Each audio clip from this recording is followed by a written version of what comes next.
¿Cómo están? Mi nombre es Leonel y hoy vamos a resolver el final de análisis matemático 2 que se tomó en el 19 del 12 del año pasado. Bueno, empezamos, ya había sacado una captura del primer ejercicio que es en realidad un teórico. A ver, y vamos a leerlo. El primer teórico se aboca más a lo que son algunas propiedades de diferenciabilidad.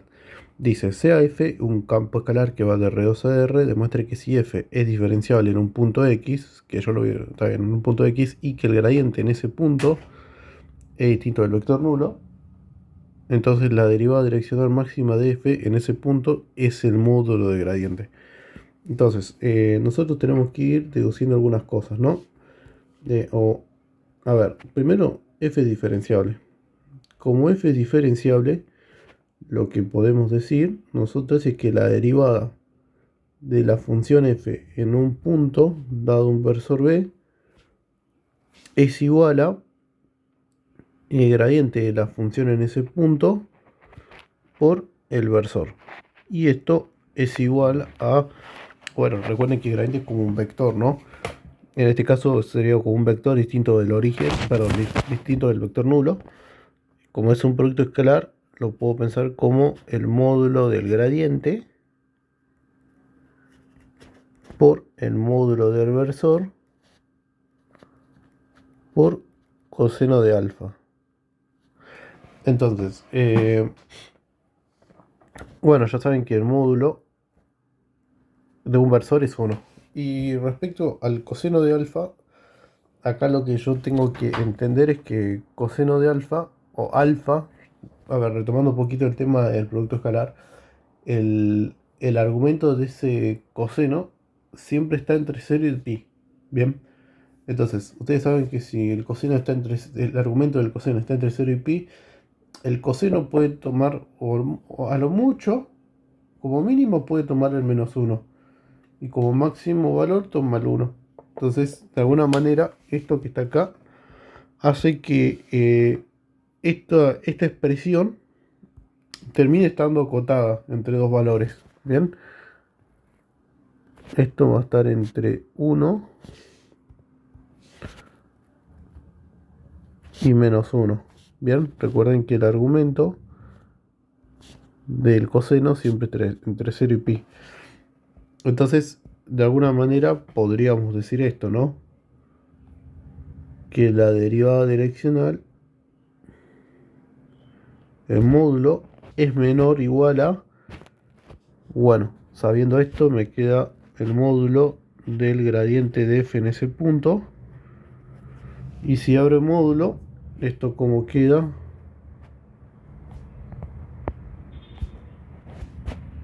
acá me queda gradiente de f.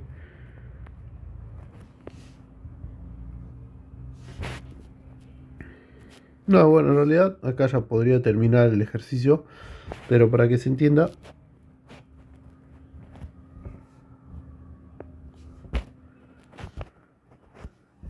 eh, a ver, estoy abriendo el módulo, pero de la derivada direccional.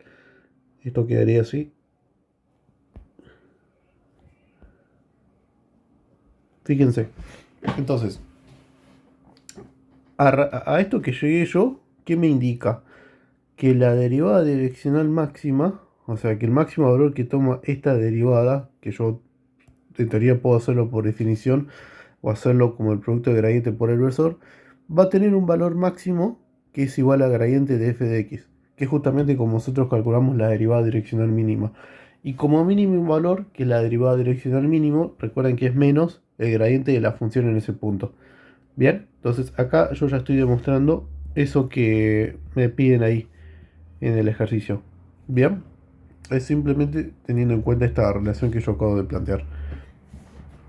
Bien, vamos con el segundo punto. En el segundo punto, fíjense que, eh, bueno, ahora me da una función en R3, ¿no? Una función que va de R3 a R. Y si existe un versor B en R3 tal que ese versor, bueno, saben que la suma de las componentes al cuadrado me da 1. Dice, existe un versor tal que la derivada direccional sea igual a 3.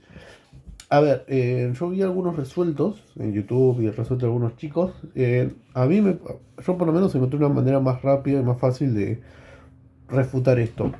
Y justamente usando esto que yo acabo de escribir. ¿Por qué? A ver, primero vamos a calcular el gradiente de ese campo escalar. Primero escribo el campo escalar, me va a llevar unos 30 segundos. Eh, Recuerden que acá B es un versor.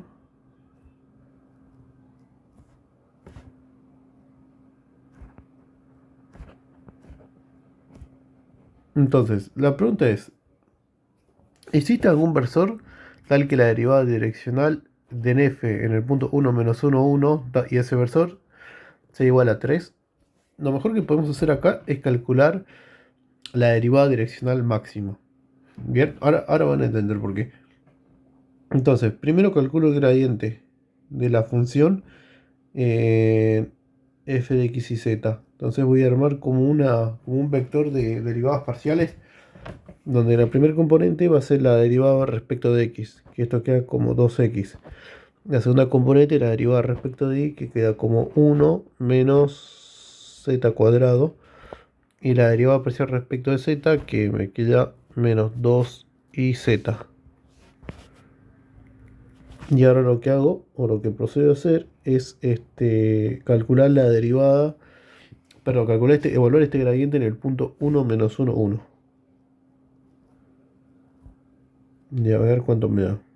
Esto me queda 2, 1 menos 1, 0. Y me queda menos 2 por menos 1, 1. Y por 1, ¿no? Esto queda como 2. Entonces, yo tengo el gradiente de la función f en el punto 1 menos 1, 1. La pregunta es la siguiente, ¿no? Eh, ¿Existe algún versor? O sea, ¿existe algún versor en R3 tal que la derivada direccional f en el punto 1 menos 1, 1 sea igual a 3? O sea, ¿existirá algún versor? Y lo puedo justificar de la siguiente manera. Yo puedo calcular el módulo del gradiente. Y ahora van a entender por qué. Calculo el módulo del gradiente. ¿Y esto cuánto me da? Esto me da raíz de... ojo que sería raíz de la suma de las componentes de ese gradiente al cuadrado. O sea, sería raíz de 4 más 4, raíz de 8. Que aproximadamente, raíz de 8 se sé que es menos que de 3. Es igual a, o casi, 2,828. Entonces, acá, si también utilizo esto que yo tomé acá, bien, si yo aprovecho eso que escribí ahí,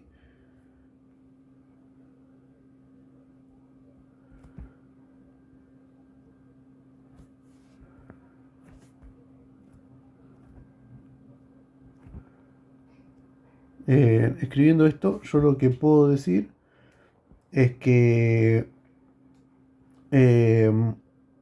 la derivada direccional máxima de la función f en el punto 1 menos 1 es 2828, ¿no?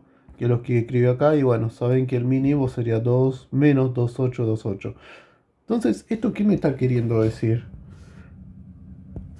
Que a lo mucho la derivada direccional de esa función en el punto 1 menos 1, 1 puede tomar el valor de 2,828. ¿Bien? Entonces, ¿qué estaría indicando esto? Que la función no llega a tomar eventualmente el valor de 3. No hay un versor tal que esto puede llegar a tomar el valor de 3. ¿Bien? Porque a lo mucho el valor es 2,8. ¿Se entiende? Que entonces en realidad no existe un versor. Bien, yo lo acabo de corroborar con la derivada direccional, con lo que hice acá con el gradiente. También, digamos, usando la justificación que usé en el primer teórico. Bien, un poquito también, perdón que se pasa porque está sonando una moto de fondo. Eh, la idea era la siguiente, ¿no? También, si vamos a justificarlo, aplicamos también lo que vimos en el primer punto. Si se entiende la derivada direccional de esa función en el punto 1 menos 1, 1 es 2,8. O sea que no importa qué versor tome, a lo mucho esa derivada siempre toma ese valor, nunca llega al valor de 3. Bien, entonces, ¿qué es lo que yo debería justificar? Justamente que la derivada direccional no llega a tomar el valor de 3, entonces no existe un versor. Bien, eh, a ver, quizás otra manera de justificarla era haciendo eso que yo les decía. Vieron que dice que la derivada direccional de 1 menos 1, 1 da un versor genérico es igual a 3.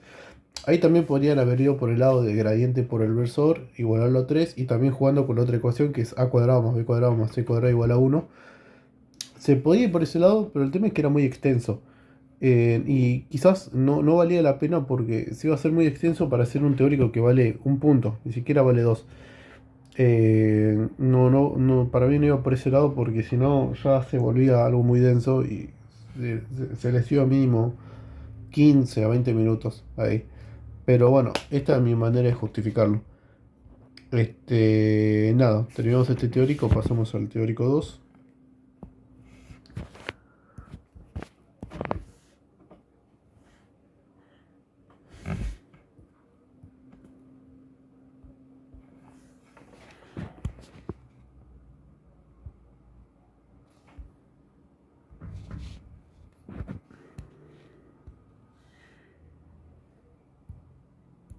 Bien, ahora tenemos este otro ejercicio teórico 2 que ya bueno, es un poco más de práctica, ¿no?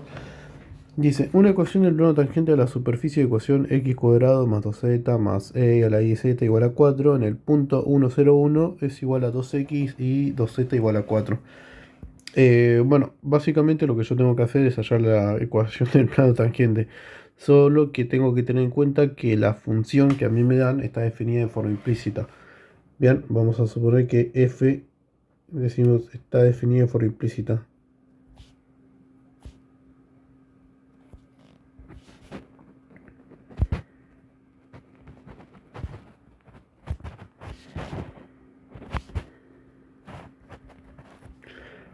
En el punto x sub 0 igual a 1, 0, 1. Ahí tendremos que verificar el teorema de Cocchini, pero es justamente lo que yo les mencionaba, ¿no?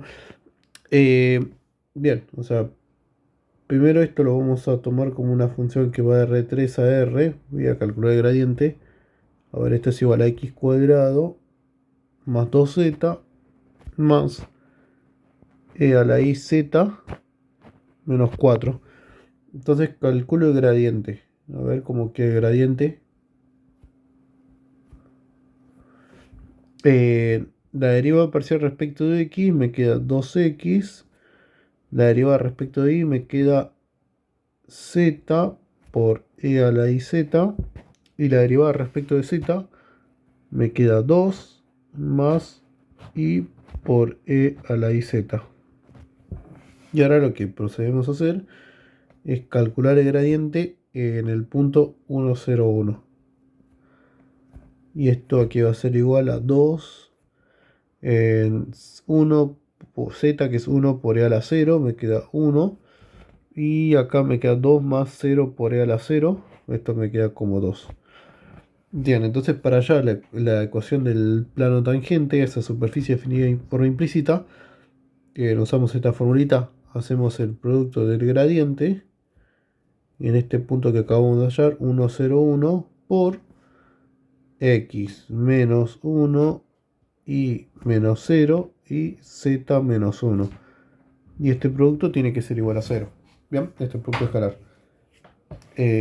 Bueno, esto me dio 2, 1, 2 por x menos 1 y z menos 1. Bueno, esto queda como 2x menos 1 y por 1 por y esto queda como 2z menos 1 igual a 0. Haciendo la distributiva, 2x menos 2 y 2z menos 2 igual a 0. Bueno, esto queda como 2x más y más 2z y menos 2 queda como 4 y eso pasa al otro lado como 4 positivo. Y bueno, sí coincide. Fíjense que llegué a la misma ecuación de este plano. Bien, entonces en este caso decimos que es verdadero. Bien, entonces es correcto lo que dice el enunciado. Creo que está ahí ningún problema.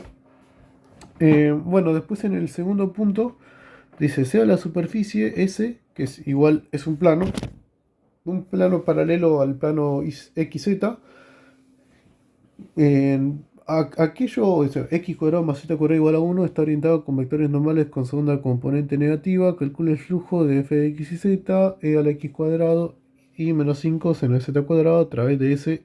eh, Básicamente me dice que el flujo que pasa a través, que va a ser una etapa, eh, es negativo, ¿no? Eh, bueno, hay que graficar eso. Eh, a ver, vamos a anotarlo, a ver si me lo espacio. El, el campo vectorial f de x y z igual a e a la x cuadrado y menos 5 seno de z cuadrado. Y esto pasa a través de una superficie, ¿no? Y como les había dicho, la superficie es el plano igual a 4, un plano paralelo al XZ, pero a su vez es aquello que está contenido dentro de este cilindro, del cilindro x cuadrado, z cuadrado, menor o igual a 1. Graficamos esto. Otra cosa dice con vectores normales con segunda componente negativa. Bueno, eso también, a eso le tengo que prestar atención. Bien, vamos a dibujar esto en el espacio.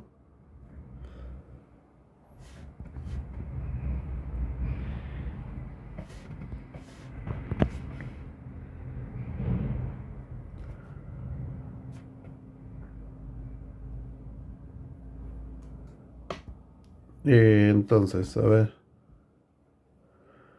Eh, Vamos a dibujar primero el cilindro.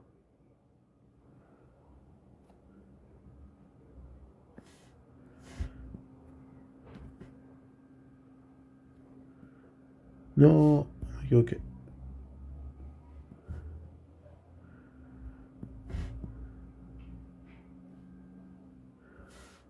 Y acá dibujo.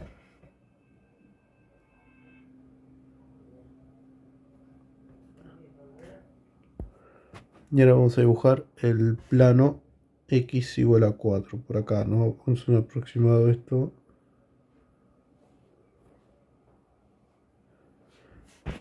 Bien, y con color negro dibujo la intersección.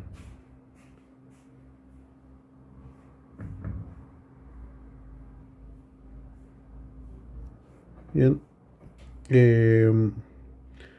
Este es el plano y igual a 4. Este es el cilindro x cuadrado más z cuadrado igual a 1. O sea, lo que yo voy a terminar tomando como... O sea, lo que yo termino tomando de ese plano igual a 4 es esto que vendría a ser como una tapa. Bien. Recuerden otra cosa, que el ejercicio me dice que los vectores normales tienen que apuntar hacia por lo menos dice la segunda componente tiene que ser negativo, o sea que los vectores tendrían que apuntar para ese lado. Bien.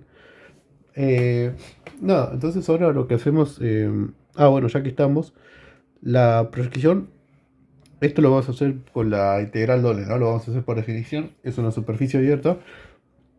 La proyección me va a quedar un círculo, o sea, en el plano XZ, ¿bien?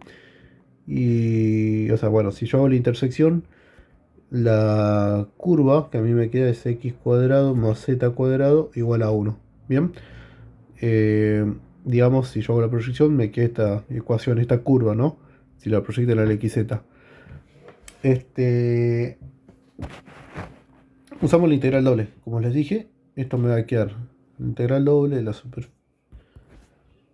Acá me va a quedar una región donde voy a tener que hacer el producto del campo vectorial por la normal, que esto va a ser igual a ¿qué? Va a ser igual a la integral doble. Ahora vamos a ver el tema de los límites de integración. Acá hacemos el producto escalar del campo vectorial, que es e a la x cuadrado y menos 5 seno de z cuadrado por la normal. Fíjense una cosa, como mi tapa está contenida en un plano que es paralelo al plano XZ, que es un plano coordenado, yo podría tomar como normal al versor 0, menos 1, 0. ¿Esto por qué? Porque el plano igual a 4 es un plano paralelo al plano coordenado XZ, al igual a 0 en particular. Entonces, como es un plano paralelo al plano coordenado, puedo tomar ese versor. Solamente que tengo que tomar el opuesto, ¿bien? Respetando también lo que me dice el ejercicio acerca de la orientación de los vectores normales. Entonces, acá directamente ya hago ese producto. 0, menos 1, 0. Y como estoy proyectando en el plano XZ, acá multiplico por diferencial de Z, diferencial de X. Fíjense que si hago el producto, esto como queda. Y menos 5 por 1. Básicamente me queda menos I más 5 por diferencial de Z y diferencial de X. Ojo acá, I menos I más 5. No tendría por qué quedarme algo en función de I. Entonces acá lo que tengo que avivarme es de utilizar la ecuación del plano que contiene esa curva de intersección, ¿no? La que contiene esa tapa. Como I es igual a 4, esto me queda menos 4 más 5, me queda 1 positivo y solamente me queda la integral doble. Que como me queda la integral doble, esto yo sé que coincide con el área de ese círculo que a mí me quede al proyectar en el plano XZ, ¿no? Entonces, fíjense que el círculo que a mí me queda es x cuadrado más z cuadrado igual a 1. Si yo tengo que calcular el área, bien, esto sería igual a pi por el radio al cuadrado. O sea, en este caso sería 1 al cuadrado. Así que el flujo es igual a pi. Que si se fijan, esto es mayor a 0. Y acá, ¿qué me decía el enunciado? Que calculando el flujo con estas restricciones, ese campo vectorial y orientando el vector normal con la segunda componente negativa, el flujo era negativo. Pero ¿qué pasó? Nosotros nos dio positivo. Así que esto es falso. Bien, con eso ya digamos terminamos la parte teórica, ahora vamos con la parte práctica. Bueno, vamos a la parte práctica ahora. Perdón por esas pausas, pero no sé, acá refrescó. Hoy es martes 13 y creo que me acabo de resfriar. Bien, descargamos este enunciado y a ver, observemos qué es lo que nos dan. Dice, calcula el flujo saliente de f de x y z, bueno, me dan el campo vectorial, a través de la frontera del cuerpo B definido por las siguientes condiciones. Tengan en cuenta la palabra a través de la frontera del cuerpo. O sea, lo que me están indicando es que mi cuerpo, o sea, la superficie es cerrada.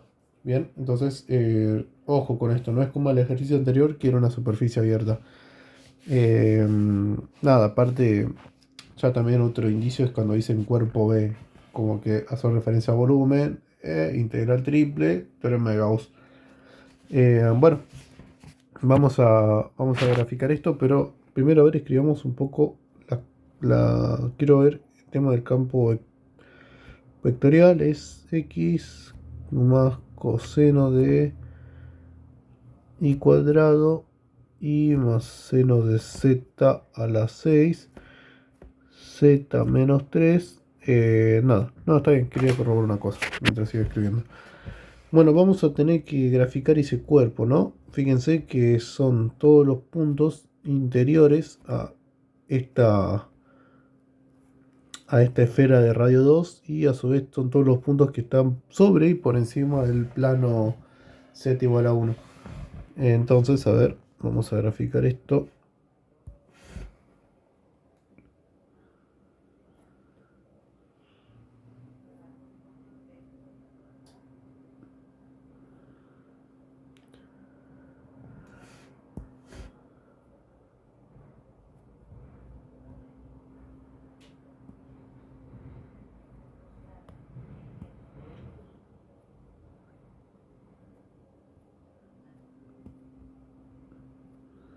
Bien.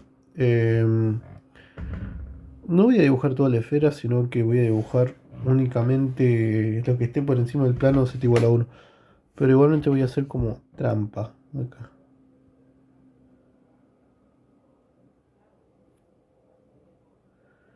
Bueno, a ver, para. No, perdón, voy a hacer así mejor.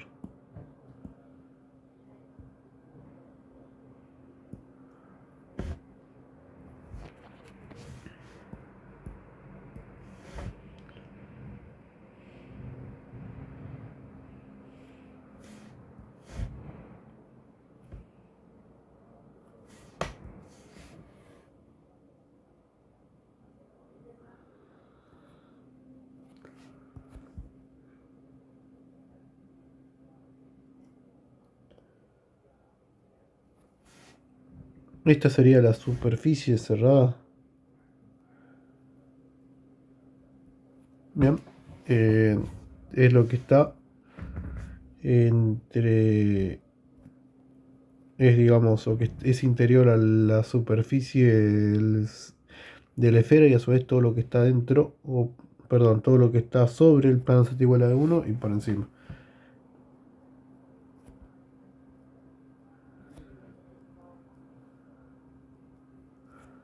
Bien, esto sería 2. Bueno, si hacemos la proyección,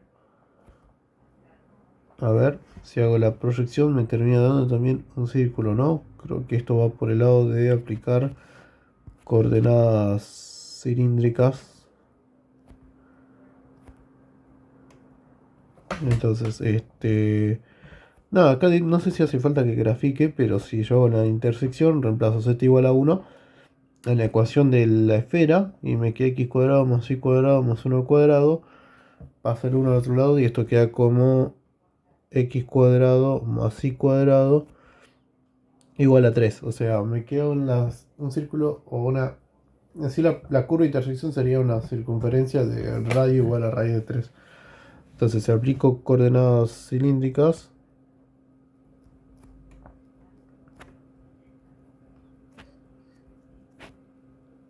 esto como queda,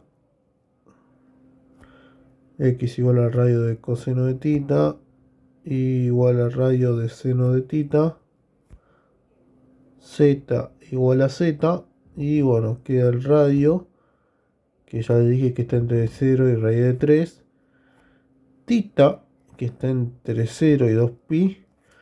Bueno, y el tema de z, ¿cómo quedaría z? Bueno, los puntos en z tienen que estar por encima, sobre 1 y por encima, o sea, z es mayor o igual a 1. Y de la ecuación de la esfera, despejo z, y esto quedaría como raíz de 4 menos x cuadrado menos y cuadrado. Y si yo hago el cambio de coordenadas, paso a coordenadas cilíndricas, z está entre 1 y raíz de 4 menos radio cuadrado. Bien, por favor no olvidarse esta relación, x cuadrado más y cuadrado es igual a radio cuadrado, y la matriz jacobiana, el determinante de la matriz de cambio de variables, en este caso es radio. Bien, nada, lo que nos queda por definir ahora también es el jacobiano. Perdón, ¿qué es jacobiano? Como vamos a usar una integral triple, o sea, utilizamos el teorema de Gauss, tenemos que calcular la divergencia. Bien.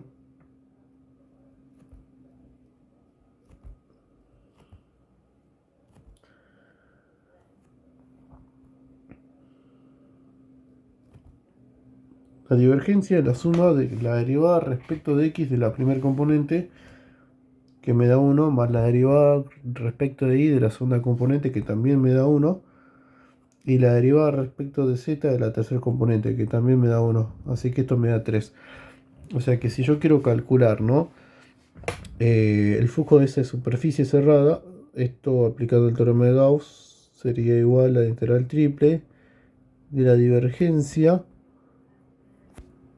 por el diferencial de b, y esto es igual a la integral que va de 0 a 2pi, la integral que va de radio igual a 1 a raíz de 3 la integral de z que va de 1 a raíz de 4 menos radio cuadrado. Esto multiplicado por la divergencia y como estoy haciendo un cambio de variable, esto por radio, ¿no? Y acá va diferencial de z, diferencial de radio y diferencial de tita. Bien, nada, les dejo planteado la integral. No lo resuelvo porque la verdad que eso no es un problema. Entre todos ustedes van a saber hacer eso.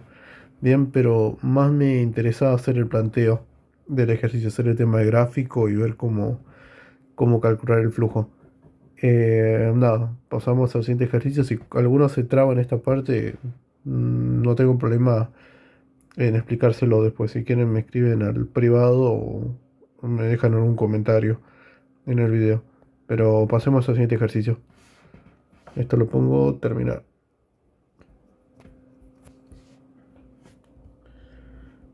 Bueno, pasamos al ejercicio 2.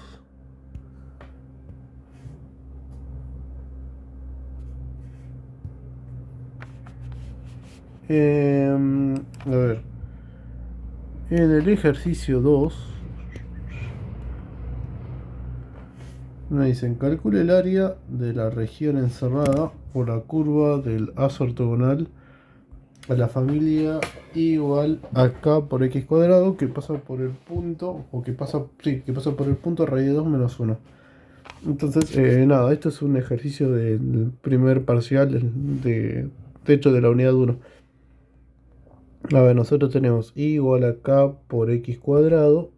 Se supone que yo tengo que tomar una solución particular, pero de la familia de curvas ortogonales a esta que me dan. Acá tengo una familia de parábolas.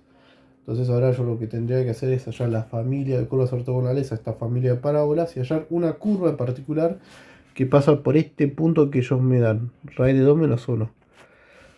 Bien, entonces recuerden que en este caso lo que yo tengo que hacer es hallar primero la ecuación diferencial de esta ecuación. Entonces lo que hacemos es calcular, o sea, derivar la misma cantidad de veces, o sea, el número de veces que yo tengo que derivar para hallar la ecuación diferencial tiene que ser igual a la cantidad de constantes que tengo en esta ecuación. Fíjense que la única constante que tengo acá es k. Bien, entonces calculo derivada una sola vez. Entonces acá me queda y' igual a 2 veces k por x. Claro, entonces ahora me dicen, che, Leo, pero se supone que la ecuación diferencial no tiene por qué tener una constante desconocida, ¿no? K no debería estar, ¿es verdad eso? Entonces lo que yo hago acá es despejar K. Esto queda como y' sobre 2x. Y lo que hago es reemplazarlo en la primera ecuación que yo tenía. Entonces acá me queda y igual a y' sobre 2x por x cuadrado. Vean, esto simplificando queda como y' sobre 2 por x. Y ahora, bueno, como necesito hallar la familia de curvas ortogonales a esta familia de parábolas, lo que hago es sustituir y' lo sustituyo por menos 1 sobre y'. Entonces, ¿esto qué me está indicando a mí? Lo que me está indicando, ahora bueno, esto viene de una relación entre pendientes, ¿no? Se supone que si las curvas son ortogonales, las pendientes son opuestas y recíprocas, ¿no? De ahí viene esa relación. Pero bueno, no importa, sigamos con nuestro ejercicio. Esto queda como menos 1 sobre 2 y' por x. Acá paso el y' del otro lado y por y' igual a menos 1 medio de x. Acá esto queda como diferencial de y esto queda como menos 1 medio de x por diferencial de x, ¿no? Ahí ya me adelanté un poquito. Bien, acá ya empiezo a integrar y esto como queda, esto queda como y cuadrado sobre 2 igual a menos x cuadrado sobre 2 y con ese 2 me queda 4 más constante de integración. No pongo acá porque ya lo usamos al principio. Bueno, paso esto del otro lado, me queda x cuadrado sobre 4 más y cuadrado sobre 2 igual a c. Bien, se supone que de esta familia de curvas ortogonales, que por lo que yo veo es una familia de elipses, yo tengo que tomar una curva que pase por ese punto raíz de 2 menos 1. Entonces lo que hago es reemplazar acá. Acá me queda raíz de 2 al cuadrado sobre 4 más menos 1 al cuadrado sobre 2. Y esto, ¿cuánto me termina dando? 2 sobre 4, un medio, más un medio. Sí, C me termina dando 1. Entonces acá esto queda como x cuadrado sobre 4 más... sí, estoy tomando bien los puntos, ¿no? Raíz de 2 menos 1. Más y cuadrado sobre 2 y esto es igual a 1. Entonces lo que paso a tener ahora es una elipse, ¿no? Cuyos vértices son los puntos 2 raíz de 2, perdón, no, está bien, 2 0 menos 2 0, 0 raíz de 2 y 0 menos raíz de 2. Esos serían los vértices. Y lo que me estaban pidiendo, a fin de cuentas, es el área de la región encerrada por la curva de lazo ortogonal. Fíjense que acá no me están pidiendo que calcule el área con una integral doble ni aplicando ningún teorema. Acá simplemente, como es una elipse, puedo usar la formulita del área, que si ustedes recuerdan, en el caso de una elipse termina siendo A por B por pi. O sea, en este caso, a ver, para que se entienda bien, esto es x cuadrado sobre 2 al cuadrado y acá tengo más y cuadrado sobre raíz de 2 al cuadrado igual a 1. Entonces, este 2 que yo tengo acá, ¿qué hice? No, para que voy a modificar esto. Hice cagado. Ahí está.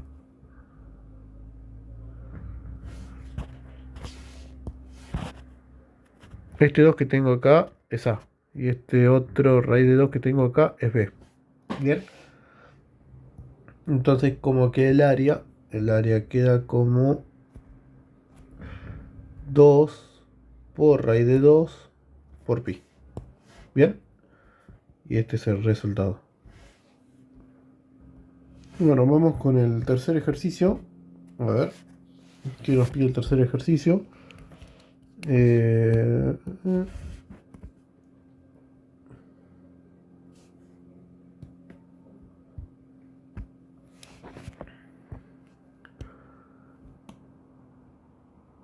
Bueno, en el tercer ejercicio es básicamente hallar los extremos relativos, ¿no? No es tan complejo, de hecho creo que está regalado este ejercicio.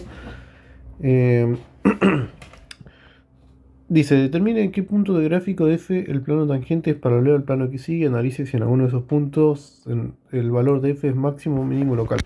O sea, cuando les digan que determine, o sea, haya los puntos donde el plano tangente de una función es paralelo al plano que sigue, es básicamente en qué puntos, el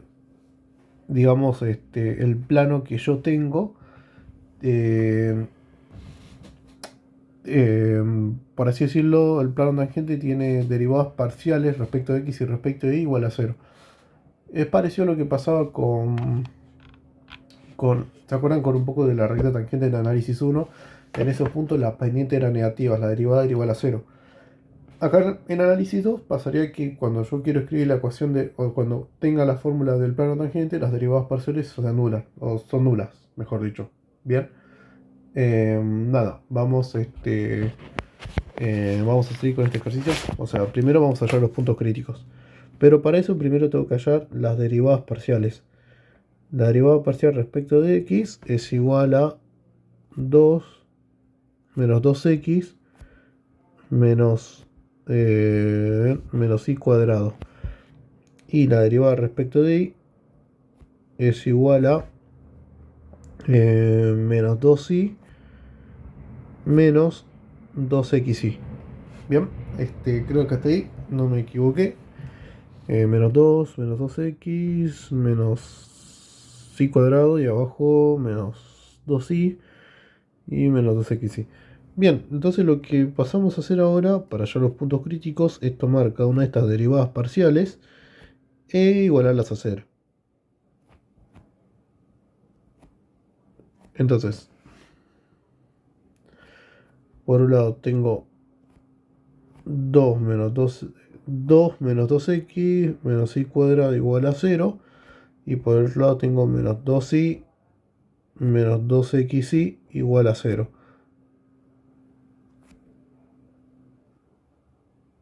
Entonces, lo que vamos a hacer, sí, puede ser un poco un embole este sistema. Lo que podemos hacer de la segunda ecuación es, por ejemplo, sacar factor común menos 2y. Entonces esto queda como 1 más x, ¿no? Menos 2y por 1 más x llevo la distributiva, llego a eso, ¿no? Menos 2y menos 2xy. Cuando este producto es igual a 0, bien, o bien cuando y es igual a 0, o bien cuando x es igual a menos 1. Entonces, ahora lo que vamos a hacer es trabajar con la primera ecuación. Vamos a ver qué pasa cuando y es igual a 0. Si el valor de y es igual a 0, esto queda como 2 menos 2x igual a 0. Entonces acá fácilmente se deduce que x tiene que ser igual a 1.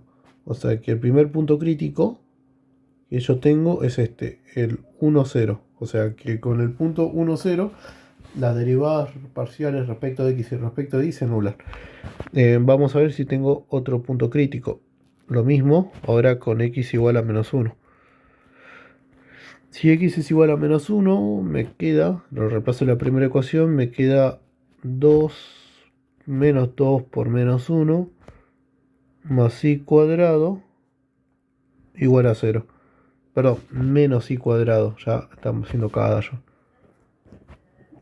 Igual a 0. Si despejo, esto queda y cuadrado igual a 4. Aplicando raíz cuadrada, esto queda como módulo de y igual a 2. Y bueno, tengo dos posibles valores, y igual a 2 o y igual a menos 2. O sea, eso quiere decir que tengo dos puntos críticos. El menos 1, 2 y el menos 1, menos 2. Bien, bueno, entonces ya tengo los tres puntos críticos para poder clasificarlos. Lo que voy a hacer es trabajar con la matriz hessiana, ¿no? Y en base a eso ya obtener un valor. Entonces, para la matriz hessiana lo que yo tengo que hacer es volver a tomar estas derivadas parciales y obtener las derivadas de segundo orden, ¿no?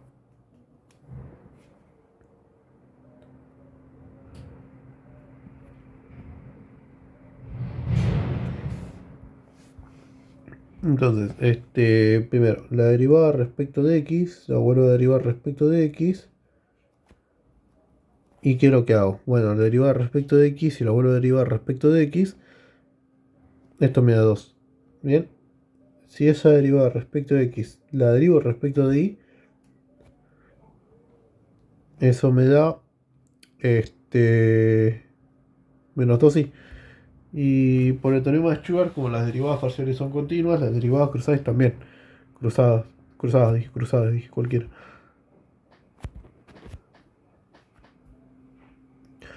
Esto queda así.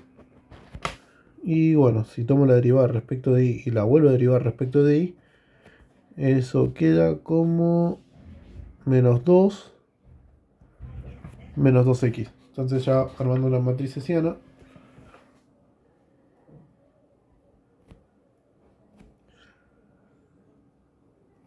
esto queda como menos 2 menos 2y menos 2y, y acá queda como menos 2 menos 2x. Entonces, bueno, vamos a trabajar con el punto 1, 0.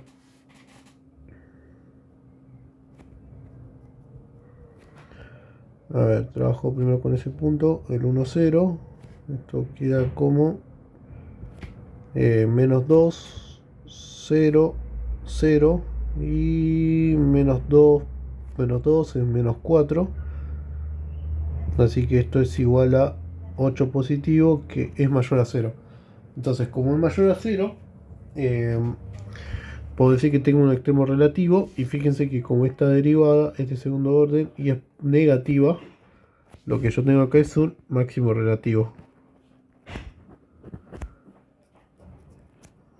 Máximo relativo en el punto 1, 0, f en 1, 0. Bien, queda ver qué pasa en los otros dos puntos. En el otro punto era menos 1, 2. Y el otro era menos 1, menos 2. Bien.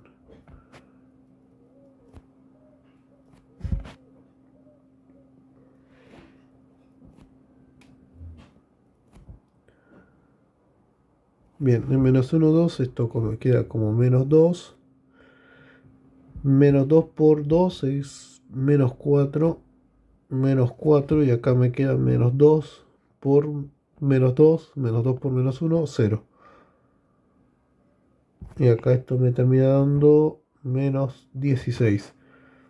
Que como es menor a 0, no es un extremo, sino que es un punto silla. En el punto menos 1, 2, f menos 1, 2. No es un extremo relativo. Entonces, punto de silladura, creo que dice. Vamos con otro punto que es parecido a este, que es el punto 3.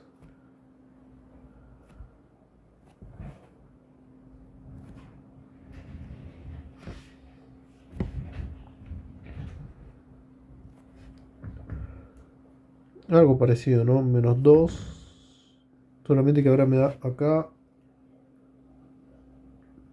Es menos 2. Entonces acá me queda 4, 4 y 0 otra vez. Lo mismo que arriba. Directamente lo copio. Muy de vago, pero bueno.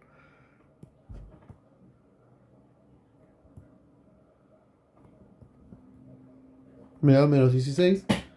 Y lo mismo, ¿no? Es un punto silla.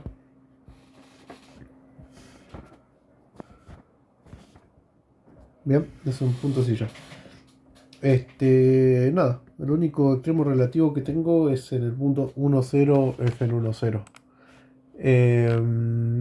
Ahí estaríamos y lo que queda por hacer es, una vez hallado los puntos críticos, no, ya está, ahí termina el ejercicio. El único máximo relativo que tengo, el único extremo relativo es en 1, 0. Eh, Bien, vamos a hacer el último ejercicio, a ver qué nos piden.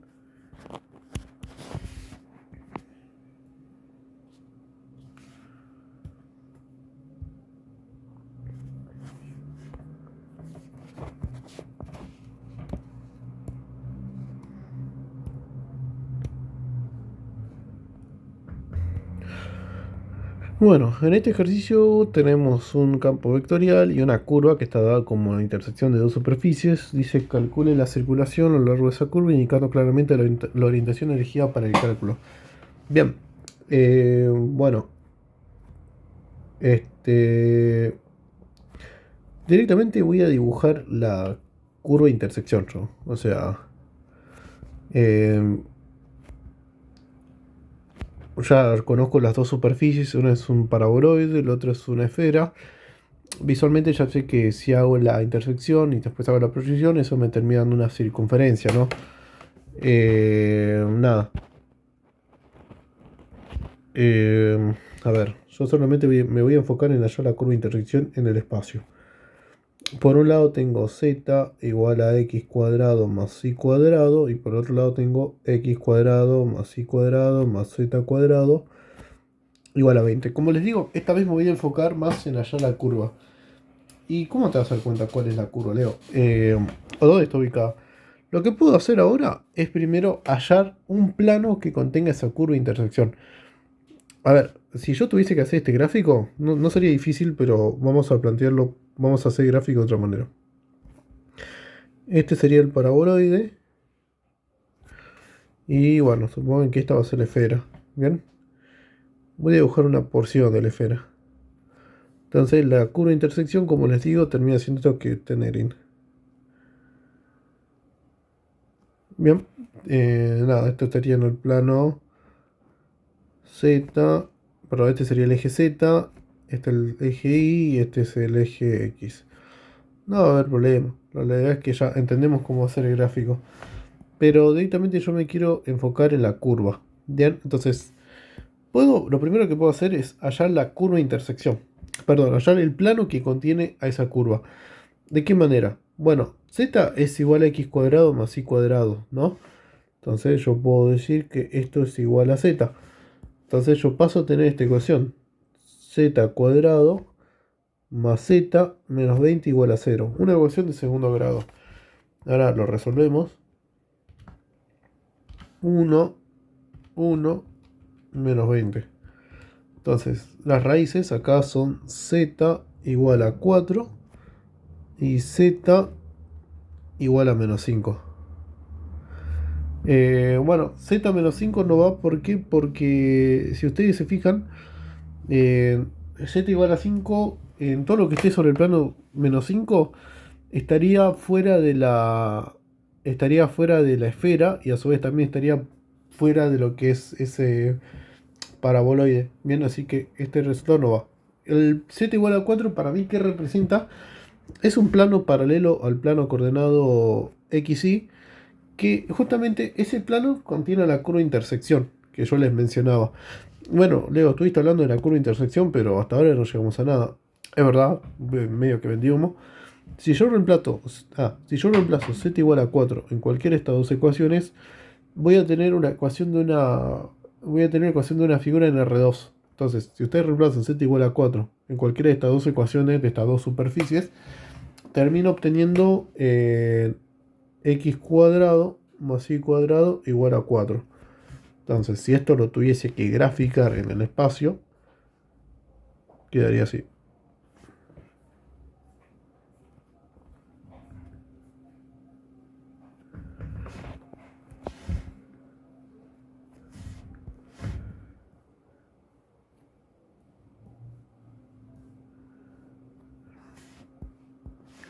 Acá, perdón, voy a dibujar esto con negro.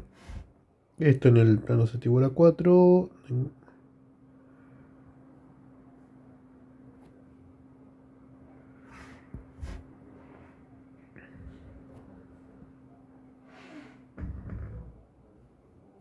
Esta sería la curva. Y para que se entienda un poco mejor, vamos a dibujar el plano z igual a 4.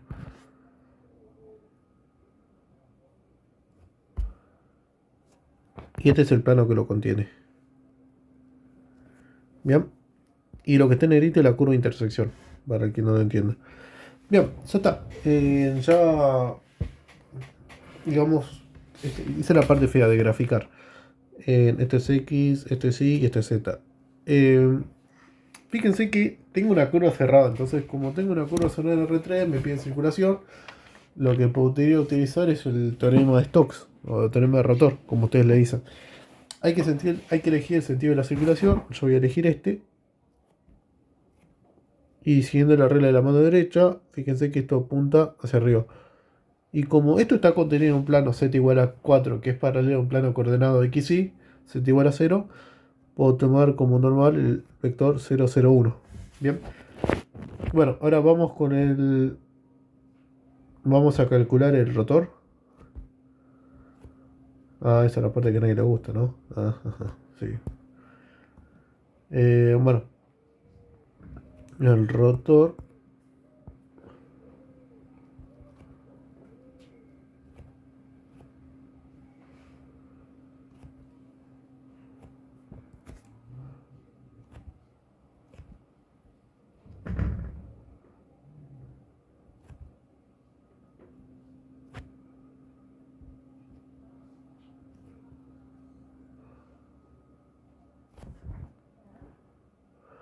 Y acá voy anotando es y z cuadrado 2xz cuadrado y x y z. Una cosa más, esta curva, escribo la ecuación, es x cuadrado más y cuadrado igual a 4. Que bueno, si yo lo termino proyectando en el plano xy, después para hallar los límites de integración, también termino teniendo una circunferencia con esa misma ecuación, ¿no? X cuadrado más i cuadrado igual a 4. Bien. No, eso para después. Volviendo al tema del rotor, a ver cómo queda esto. Esto queda derivado respecto de i. Acá me queda xz menos menos derivada respecto de z de x2xz cuadrado 4xz punto y coma menos ahora menos es derivada respecto de x y z, que es iz menos derivada respecto de z de iz cuadrado, que me termina quedando 2iz. Y después me queda derivada respecto de x de 2xz cuadrado, que me queda 2z cuadrado, menos derivada respecto de iz cuadrado, que me queda z cuadrado. Entonces, esto queda como menos 3xz, menos 3xz. Acá me queda iz y acá me queda z cuadrado. Este es el rotor. Entonces, ¿cómo voy a plantear la integral? Bueno, es la integral de una curva cerrada en sentido positivo. Y esto queda como la integral doble de una región de integración del producto escalar de el rotor por la normal. A ver, vamos viendo cómo queda esto. El rotor nos dio menos 3xz y z y z cuadrado por la normal que nosotros dijimos que íbamos a tomar, la normal 001. Por diferencial, como vamos a proyectar en el plano XY, pongo diferencial de y x. Si hago el producto, esto queda como z cuadrado directamente. Pero ojo que como tengo diferencial de y diferencial de x, no tendría por qué quedar algo en función de z. ¿Qué hago con z? Bueno, aprovecho que yo sé que esta curva está contenida en el plano z igual a 4. Bien, entonces lo que hago acá es reemplazar z con 4. Entonces queda 4 cuadrado, queda 16. Que saco fuera la integral y simplemente me queda la integral doble de la región, que es justamente lo que yo proyecto. Y lo que yo proyecto es una circunferencia de ecuación x cuadrado más y cuadrado igual a 4. Una circunferencia de radio de 2. Entonces, esto que yo tengo acá termina siendo igual al área de esa circunferencia de área 2, ¿no? Que es pi por 2 al cuadrado. Entonces, esto como queda, 16 por pi por 2 al cuadrado es igual a 64, si no me equivoco, pero por las dos lo hacemos. Perfecto. Esto me da 64 pi. Bien, o sea que la circulación me termina dando ese resultado, 64 pi. Bueno, nada. Este sería el final que se tomó en la última fecha. Parece estar accesible. No me pareció algo raro. No hubo mucho problema con los enunciados. Capaz el primer punto así medio va a chamullar, pero el resto bastante sencillo. Así que nada, espero que les haya servido y bueno, cualquier duda que tengan me escriben en los comentarios. Así que éxito en los finales.